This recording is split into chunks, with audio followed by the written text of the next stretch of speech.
In column 1 we see that when Jesus said come, it was an invitation to allow him to love them unconditionally.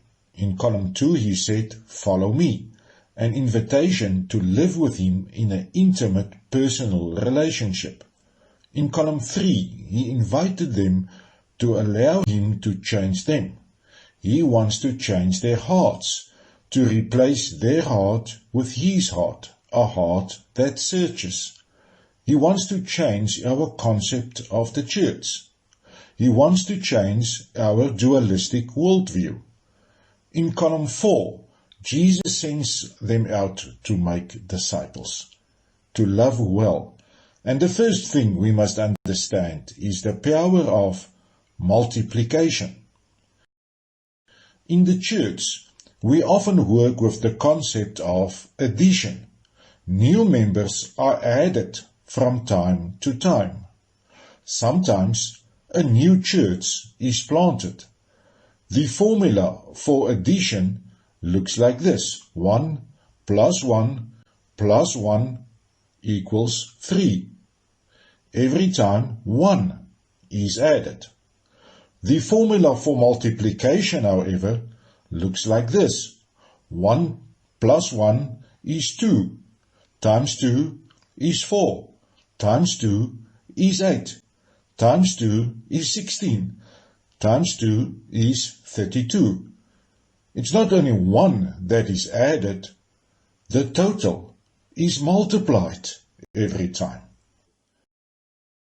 Genesis 1 says, God blessed them by saying, be fruitful, multiply, and fill the oceans. The birds and animals had to reproduce, not through addition, but through multiplication. Verse 28, God blessed these humans by saying to them, be fruitful, multiply, fill the earth. God created humans who had to multiply, have children, who have children, who have children. The fact that you are alive today, as a part of 8 billion people, is the result of the strategy of multiplication. Both verses start with the word blessed. The potential to multiply is a sign of God's blessing. We see the same principle in the Psalms. God will bless them and cause them to multiply and prosper. In Genesis 8, God spoke to Noah, leave the ark, bring out with you every living creature. They must be fruitful and multiply throughout the earth. After the flood, when God made a new beginning, the strategy for humans and animals was multiplication. Paul says, what you've heard from me through many witnesses, entrust to faithful people who will be able to teach others as well. Paul reconfirms Jesus' strategy of multiplication to Timothy. In Mark, listen, a farmer went out to sow his seed. Some seed fell on good soil. It came up, grew and produced a crop, some multiplying, 30, some 60, some 100 times. The seed has the inherent potential to multiply. God created seed like that. In the very same way, God created His followers with the unique potential to multiply and produce disciple makers who can multiply. God's plan for His kingdom is multiplication. What do you see? What are you looking at?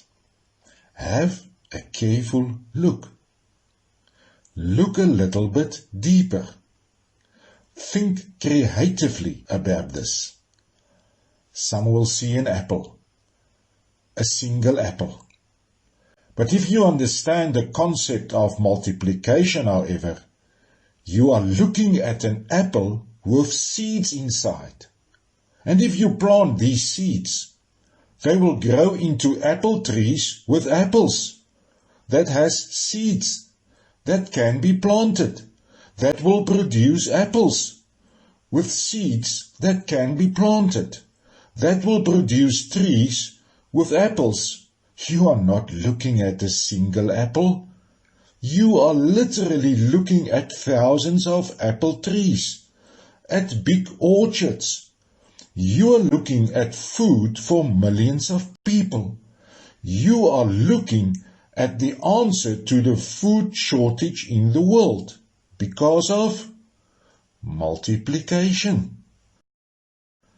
Do you know elephants? An elephant cow is fertile after 18 years, and she's only fertile 4 times in a year. The baby is born 22 months after fertilization, roughly after 2 years. It means that if you start with an elephant couple, after 2 years, you will have 3 elephants. A rabbit, however, is much smaller than an elephant. But a rabbit is fertile after only 4 months. They are pregnant for only 1 month and can reproduce up to 7 babies. After 4 months, the female rabbits can reproduce 7 babies each again, who can reproduce. After 2 years, you can have millions of rabbits. In the same time, the elephant couple only reproduced 1 baby. After 3 years, you can have 3.5 elephants, but in the same time, more than 300 million rabbits. When Jesus said to his disciples, "Go and make disciples of all nations," this is exactly what he had in mind, that they would use the power of multiplication. Listen to a friend of Kingfisher explaining this principle. So I want to talk about how many disciples can be made when we go and multiply. Let's talk about how many disciples one person can make in 10 years. How many disciples can one person make in 10 years? And for this example, let's imagine that you can make a disciple within 6 months and begin to train that disciple to go out and begin making another disciple. So you start with just 1 disciple, that's you, but in 6 months you make a disciple and you begin to train him. So in 6 months, half a year, you now have 2 disciples. Now, you and your new disciple, you go out and you begin to make disciples. Each one of you makes a disciple. So at the end of 1 year, now you have 4 disciples. So at the beginning of the year, there was just you, 1 disciple. But then in 6 months, you had 2 disciples because you reached only 1 person. But then each of you reached only 1 person. And so at the end of 1 year, now there are 4 disciples. So now we're going to see what happens after 1.5 years. Because each of those 4 disciples makes a disciple, now we have 8. So we're going to follow this out until we get to 10 years. At the end of 2 years, there's going to be 16 disciples. Now, at the end of 2 years, that's not bad, 16 disciples. But it's still not the kind of multiplication we were hoping for. But still, we continue. At the end of 2.5 years, now we have 32 disciples. And at the end of 3 years, now we have 64. And every disciple, we are training them how to go out and make another disciple themselves. So let's continue. After 3.5 years, now we have 128 disciples. And now, at the end of 4 years, we have 256. I'm going to round it to 250 to make this easier. So these disciples are going to continue to make disciples. After 4.5 years, now we have 500 disciples. Now we are starting now to really understand the power of multiplication. 2 becomes 4, 8, 16, 32, 64, and it begins to multiply. Every disciple is making a disciple. So we get this multiplication. At the end of 5 years, there's going to be 1,000 disciples. That's pretty good fruit. But it's only 5 years. Let's continue. After 5.5 years, there's going to be 2,000 disciples. After 6 years, there will be 4,000 disciples. After 6.5 years, 8,000 disciples, because they continue to multiply. Each disciple makes another disciple. At the end of 7 years, 16,000 disciples. Now we're really seeing the power of multiplication, this power of movement of disciples who make a disciple. Now remember, each disciple is only making a new disciple every 6 months. But every disciple learns how to do that, so it multiplies. After 7.5 years, then we have 32,000 disciples. At the end of 8 years, we have 64,000 disciples. At the end of 8.5 years, we have 128,000 disciples. At the end of 9 years, we have over 250,000 disciples. Now you see where this is going. These are very big numbers. At the end of 9.5 years, we have 500,000 disciples. And yes, guess how many disciples?